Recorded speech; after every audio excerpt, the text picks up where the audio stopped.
আল্লাহর একজন প্রিয় বান্দার ইন্তেকালের মুহূর্তে ফেরেশতার দল সামনে হাজির হয়। ফেরেশতা হাজির হয়ে বান্দাকে সালাম দেয়। ফেরেশতারা বান্দাকে সালাম দেয় আর বান্দাকে বলে, বান্দারে টেনশনের কারণ নাই, চিন্তার কোনো কারণ নাই, ভয় পাবা না, টেনশন করবা না। এই দুনিয়াতে তুমি 40 বছর 50 বছর 60 বছর ছিলা, তোমার সন্তানের জন্য মায়া, তোমার বিবির জন্য মায়া, ঘরের জন্য মায়া, এখানে একটা অস্থায়ী বাসা বানাইছো, এই বাসার জন্য একটা মায়া। বলে টেনশনের কারণ নাই, নজর দিয়া দেখ আমাদের সামনে জান্নাতের ফল রেডি আছে, নজর দিয়া দেখ বান্দা তোর আমল নামার দিকে শুধু ভালো আর ভালো। ও বান্দা টেনশনের কারণ নাই, যেই জান্নাতের জন্য জমিনে মেহনত করেছো, পরিশ্রম করেছো, ওই জান্নাতের বাগানে গিয়া ফকিরের মতো ঘন্টার পর ঘন্টা কোরআন সুন্নাহর বয়ান শুনেছো গো বান্দা। ফজরের সময় তুমি চাইলে ঘুমাইয়া ঘুমাইয়া সময় কাটায় দিতে পারতা, কিন্তু না না না, তুমি কষ্ট করে ফজর পড়েছো, যোহর পড়েছো, আসর পড়েছো, মাগরিব পড়েছো, এশা পড়েছো। ও বান্দা জান্নাতের জন্যই তো মেহনত করেছো, আর দেরি না, আল্লাহ যেই জান্নাতের ওয়াদা করেছেন এই জান্নাতের দিকে তুমি আরামসে বের হয়ে আসো। বলে খুব যত্ন সহকারে বান্দাকে গ্রেফতার করা হবে। আর যদি নিম্ন কোয়ালিটির বান্দা হয়, জাহান্নামী হয়, পাপিষ্ঠ হয়, ফুজ্জার হয়, নবীর দুশমন হয়, আল্লাহর দুশমন হয়, ফেরেশতার সামনে দাঁড়াইলে রুহটা বের হতে চাইবে না, ভেতরে দৌড়া দৌড়ি আরম্ভ করিয়া দিবে। ফেরেশতা ডুব দিয়া ভিতরে ঢুকিয়া যাবে, বলে আঙ্গুলের মাথা থেকে চাপ দেওয়া শুরু করবে। এক একটা চাপ কত কষ্টের, এটা ভাষায় প্রকাশ করা সম্ভব না। বলে এক একটা চাপ দেওয়া যখন শুরু হবে, বান্দার দুনিয়াদারি সব মুহূর্তের মধ্যে বান্দা ভুলিয়া যাবে। একটু আগেও বান্দার ব্যবসা বাণিজ্যের চিন্তা মাথায়, একটু আগেও বান্দা দুনিয়া দুনিয়া করে ব্যস্ত। বলে যেই মাত্র আজরাইল সামনে দাঁড়াবে, চাপ দেওয়া শুরু করবে, মুহূর্তের মধ্যে বান্দা সব ভুলে যাবে। ততক্ষণে বান্দা সোজা হয়ে যাবে, ততক্ষণে বান্দা বুঝবে আমি কি ভুল করলাম, কেন কোরআনের কথা মানিয়া চললাম না, কেন আল্লাহর নবীর বাণীগুলো মানিয়া চললাম না, কেন আমি সুন্নাত তরিকায় জিন্দেগি কাটাইলাম না। বলে বান্দা তখন সব বুঝবে, কিন্তু ততক্ষণে অনেক দেরি হয়ে যাবে রে বাবা, তখন বুঝিয়াও কোনো লাভ হবে না। এখন যদি বুঝো কপাল খুলে যাবে, একটা জবানও বন্ধ রাখা যাবে না। ইমানের আওয়াজ দিয়ে বলবেন, সময় থাকতে নবীর পাগলার খাতায় নাম লেখায় নিতে চাই কি চাই না? দিল দিয়ে অনুধাবন করেন, সকলের মৃত্যু একরকম না। আল্লাহর ওলিরাও ইন্তেকাল করেছেন, আবার আমার নবীও ইন্তেকাল করেছেন। বুঝে থাকলে ইমানের আওয়াজ নিয়ে বলবেন, আমার নবীর ইন্তেকাল আর অন্যান্য আল্লাহর প্রিয় বান্দাদের ইন্তেকালের ধরন কি সমান? আসতে বলবেন না, জবান খুলে বলেন সমান। আল্লাহর নবী রাহমাতুল লিল আলামিনের ঘরে দরওয়াজায় জিবরাইল হাজির। বলে মালাকুল মউত হাজির, অসংখ্য অগণিত ফেরেশতা হাজির। সংক্ষেপে বলতেছে, আলোচনা লম্বা করব না, ভালো করে খেয়াল করেন। জিবরাইল দাঁড়ায় বলে, ইয়া রাসূলুল্লাহ, একটু যদি মন চায় কলিজা থেকে ডাক দিয়া বলেন ইয়া রাসূলুল্লাহ, আর জোরে চিল্লায়া বলেন ইয়া রাসূলুল্লাহ। ইয়া রাসূলুল্লাহ বললে আপনাদের খারাপ লাগে? বিরক্তি লাগে? নবীজি আমাদের থেকে দূরে না কাছে? যারা মুমিন, নবী তাদের জানের চেয়েও আরো নিকটে। আর মুনাফিকদের কথা বাদ দিলাম, কথা কয় না। আল্লাহ বলেন, আন-নাবিয়্যু আওলা বিল মুমিনিনা মিন আনফুসিহিম, মুমিনদের জানের চাইতেও নিকটে আমার নবীর জায়গা। মুসলমান নবীর আশিকের দল তাইলে আমরা ইয়া রাসূলুল্লাহ বলে আওয়াজ দিব। বলেন আমাদের এই ভালোবাসার আওয়াজ আমার নবী শোনে কি শোনে না? আস্তে বলবেন না, জবান খুলে বলেন শোনে কি শোনে না?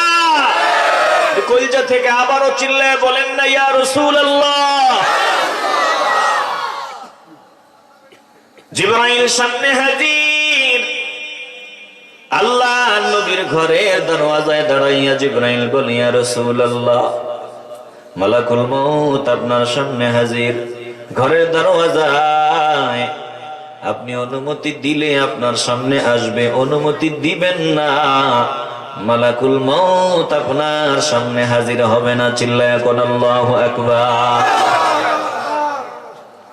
বলে আজরাইল এর আগে কারো কাছে অনুমতি চায় নাই, চাইবে না, শুধু আপনি একজন আপনার কাছে অনুমতি চায়। আল্লাহ নবী রাহমাতুল লিল আলামিন অনুমতি প্রদান করলেন। আমি এদিকে আলোচনা শোনাবো না। আল্লাহ নবী রাহমাতুল লিল আলামিনের জান মুবারক, রূহ মুবারক অল্প সময়ের জন্য কবজ করলেন। বলে রাহমাতুল লিল আলামিনের রূহ মুবারক এত দামি, এত ওজন, এত পাওয়ার, এটা রাখার দ্বিতীয় কোনো জায়গা নাই, এটা রাখার দ্বিতীয় জায়গা নাই। আমার নবীর দেহ মোবারক, আমার নবীর রূহ মোবারক রাখার উপযুক্ত জায়গা। অল্প সময়ের জন্য আমার নবী মৃত্যুর স্বাদ গ্রহণ করলেন। আর কোরআনের আয়াতের বাস্তবতা হয়ে গেল, কুল্লু নাফসিন যায়িকাতুল মাউত।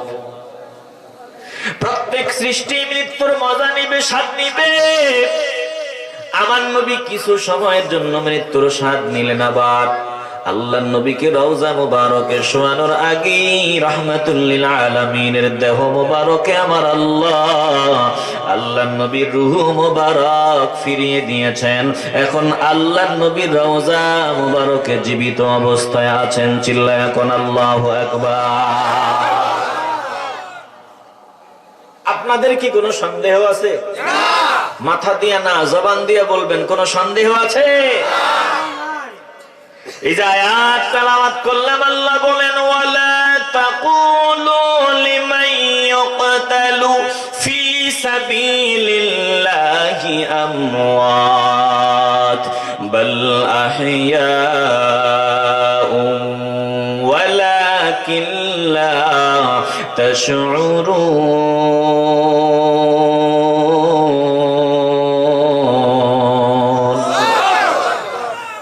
আল্লাহ বলেন যারা আমার রাস্তায় নিহত হয় তাদেরকে তোমরা মরা বলিও না,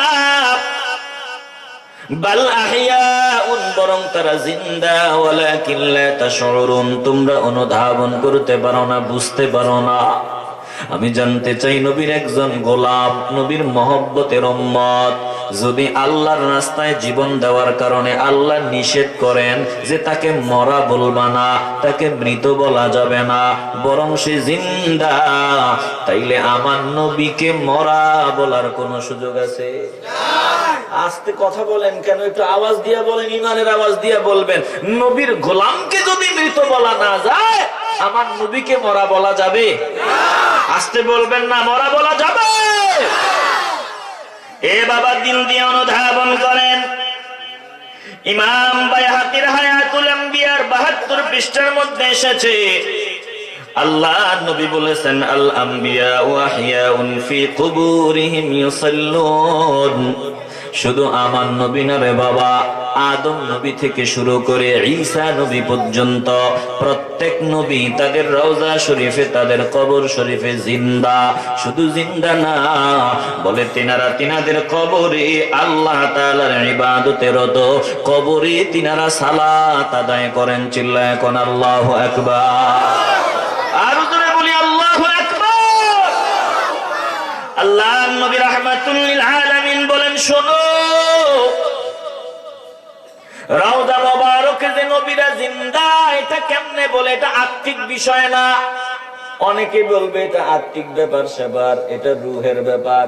আল্লাহর নবী বলেন না না না, এটা রূহের ব্যাপার সেবার না। আমি নবী জানায় দিলাম, মুসলিম শরীফের মধ্যে হাদিস এসেছে, বলে আমি নবী বলিয়া দিলাম দেহ এবং রুহু মুবারকের সমন্বয়ে আদম নবী থেকে শুরু করে ঈসা নবী পর্যন্ত প্রত্যেক নবীর দেহ এবং রুহু মুবারকের সমন্বয়ে রওজা শরীফে তারা জীবিত। চিল্লায় কোন আল্লাহু আকবার। একটু আওয়াজ দিয়ে বলেন আল্লাহু আকবার। এ মুসলমান ও দক্ষিণ ফতেপুরের নবীর আশিকের দল, ইমানটাকে মজবুত করিয়া নাও রে বাবা। আল্লাহর নবী বলেন, মুসলিম শরীফের হাদিস বলে, আমি মেরাজের রজনীতে মেরাজের সফরে যখন গেলাম, রাহমাতুল লিল আলামিনকে আমার আল্লাহ সবার উপরে উঠায় দিলেন, সবার উপরে আমার নবীর মাকাম, তারপরে অন্যান্য নবীদের মাকাম, আল্লাহর পরে সবার উপরে আমার নবীর মাকাম। মুসলমান নবীর আশিকের দল আল্লাহর নবীকে আমার আল্লাহ দাওয়াত করলেন, রাহমাতুল লিল আলামিন মেরাজে যাবেন, আল্লাহর দিদারে যাবেন। বলে আমার নবী আল্লাহ কত মহব্বত করেন, কত ভালোবাসেন। অন্যান্য নবীরা আল্লাহর সাথে কথা বলেছেন, আল্লাহকে দেখেন নাই। মুসা নবী আল্লাহর সাথে কথা কয়, যত কথা কয় ততই মজা, যত আলাপ করে ততই মজা। তুর পর্বতে গিয়ে আল্লাহর সাথে কথা কয়, যতই কথা কয় ততই মজা। ও ফতেপুরের পশ্চিম কান্দির নবীর আশিকের দল, কলিজা থেকে ইমানের আওয়াজ দিয়া বলবেন, আল্লাহর কালামে, আল্লাহর কথায় মজা আছে না না? এই মজা যারা পায় না তারা কপাল পোড়া। কোরআনের মজা যেই বান্দা পায়, এই বান্দা কপালওয়ালা। আসেনি এরকম কপাল পোড়া যাদের কোরআন তেলাওয়াত মজা লাগে না, ভালো লাগে না, গান মজা লাগে, এরকম কপাল পোড়া আসেনি? আপনাদের এদিকে মনে হয় নাই। ব্যাপার কি? ব্যাপার কি? রমাদানুল মুবারকে হাফেজে কোরআন কোরআন তেলাওয়াত করে, এক বান্দা কয় গিয়ারটা আরেকটু বাড়ায়া দেন, স্পিরিট আরেকটু বাড়ায়া দেন।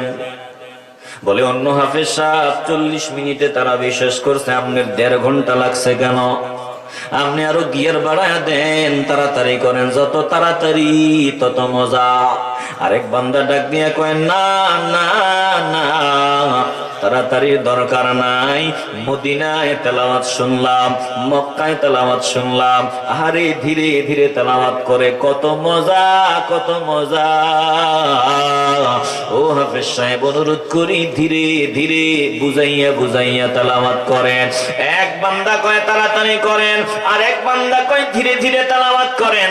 এক বান্দার তেলাওয়াত শুনে চোখের কোনায় পানি জমা হয়, আর এক বান্দার তেলাওয়াত দিলে কোনো আসর করে না, দিলে তাসির হয় না। কারণ কি? বলে বান্দা তোমার মেশিনে ভেজাল, মেশিনে সমস্যা। আর এক বান্দার মেশিন ঠিক আছে, কলবটা ঠিক আছে, এজন্য বান্দার তেলাওয়াতে মজা পায়। তোমার কলবে ভেজাল, কলবটা ঠিক করো, দেখবা তুমিও তেলাওয়াতে মজা পাবা। জোরে কোন ঠিক কিনা? বিরক্ত হইতেছেন নাকি? না, থাকুক, বসুক। আমি এই আলোচনা যে শুরু করছি, ডানে বামে যাবো না, বিষয়ের উপরে আলোচনা শেষ করব ইনশাআল্লাহ। এ বাবা একটু 2 মিনিট, 1 মিনিটের মধ্যে আমি এই যে আলোচনা শুরু করছি শেষ করব, খুব দ্রুত, এটা আমার অভ্যাস। এই যে এই খালি জায়গাটা একটু পুরা করে বসেন বাবা, একটু আগান আগান আগান, এই খালি জায়গাটা পুরা করেন, একটু আগায় বসেন, জিকির করেন লা ইলাহা ইল্লাল্লাহ, খালি জায়গা পুরা করেন একটু, আর যাতে আমার থামা না লাগে। লা ইলাহা ইল্লাল্লাহ, লা ইলাহা